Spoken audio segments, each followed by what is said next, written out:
Ohtani ruthlessly beaten by Pirates stars. There are things that happen after the final out that never make it into the box score. Not the handshakes. Not the post-game interviews.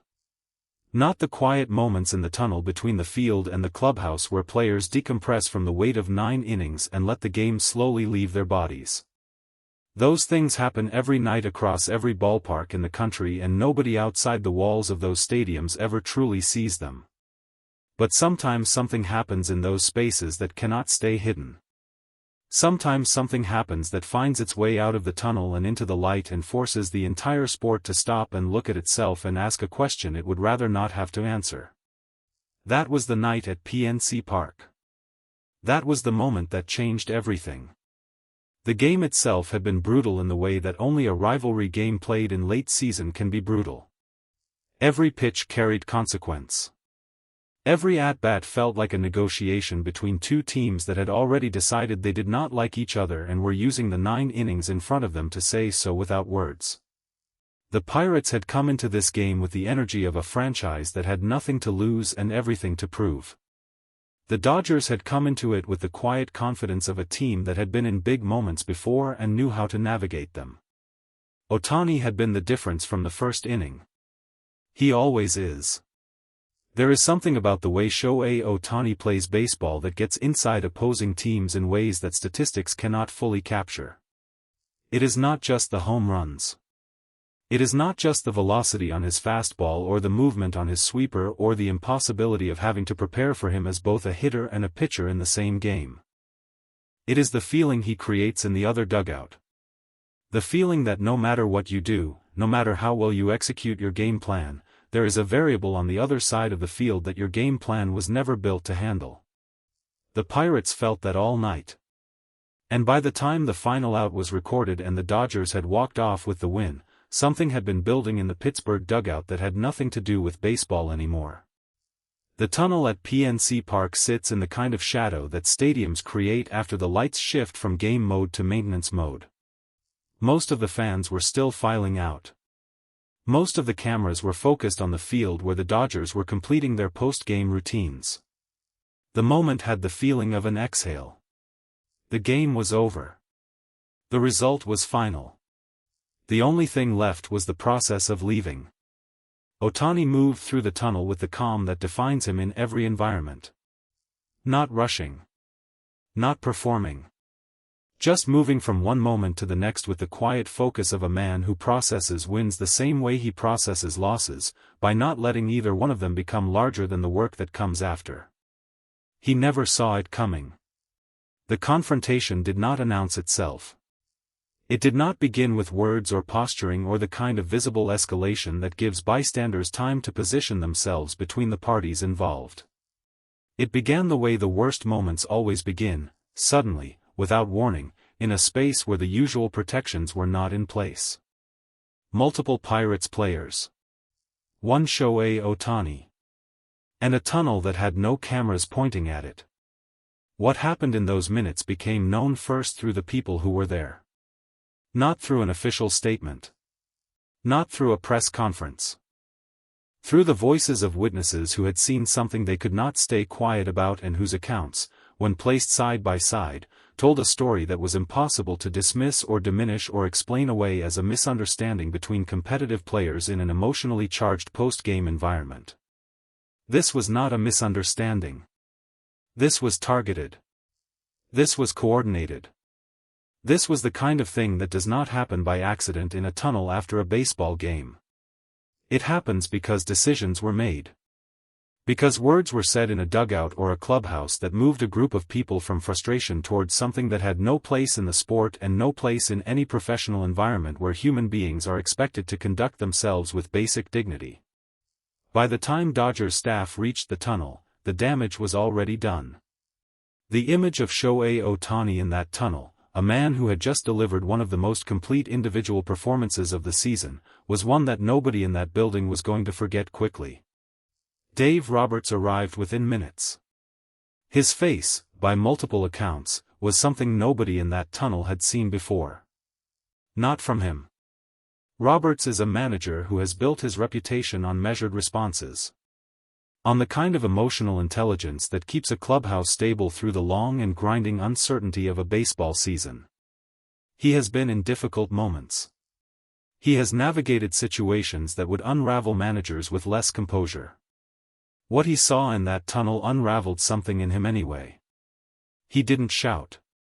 He didn't gesture. He simply looked at what was in front of him and went very, very still. That stillness was more frightening than any outburst could have been. MLB knew by morning. The league does not always move quickly. There is a process.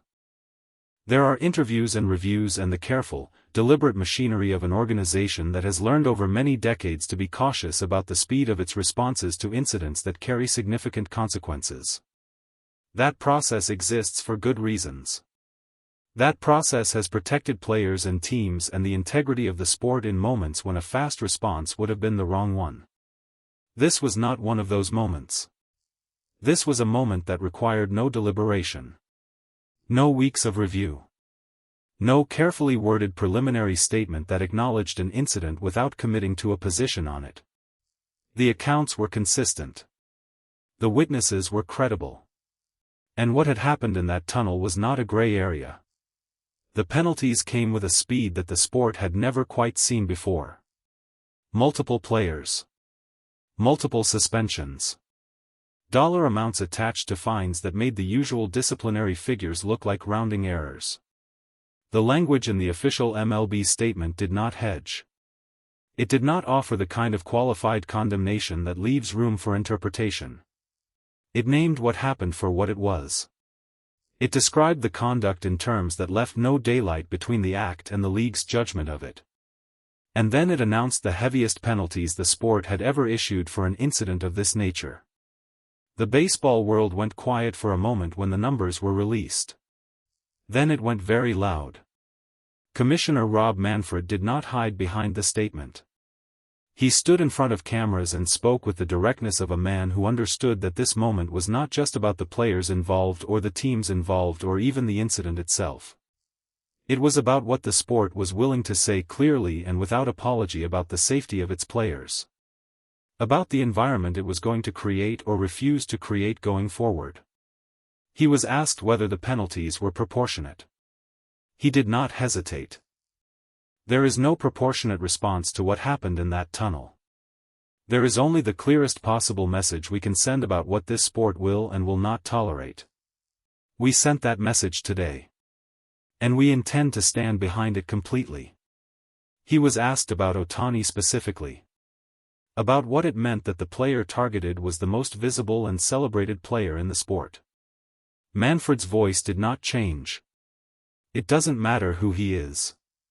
Every player in this league deserves to walk off the field after a game without fear.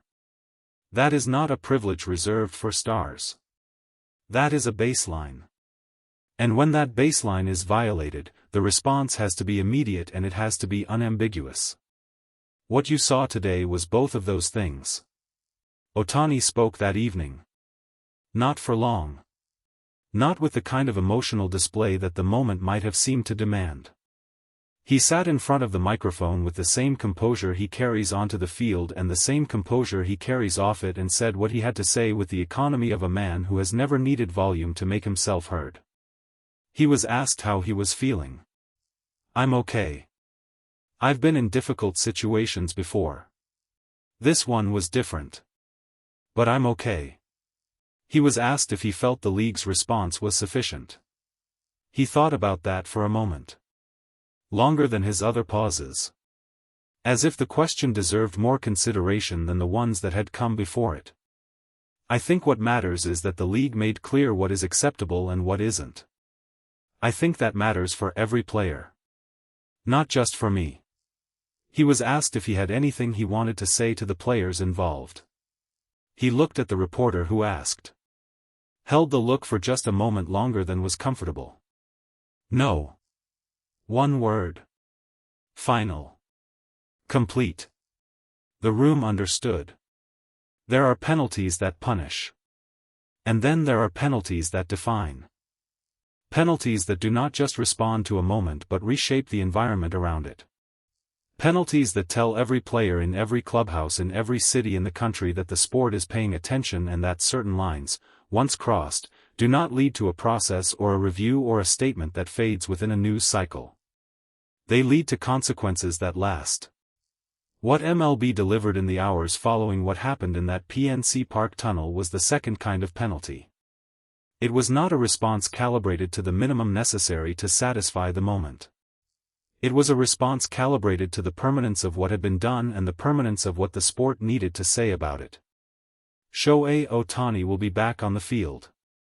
He will step into the batter's box again and the pitcher will work carefully around him and the stadium will hold its breath waiting for the crack of the bat and the baseball world will return to the rhythms that define it and make it worth caring about. But that tunnel at PNC Park on that night will not be forgotten easily by the people who were in it or the people who heard about it or the sport that was forced to look at itself because of it. Some moments in baseball end when the final out is recorded. This one was just beginning.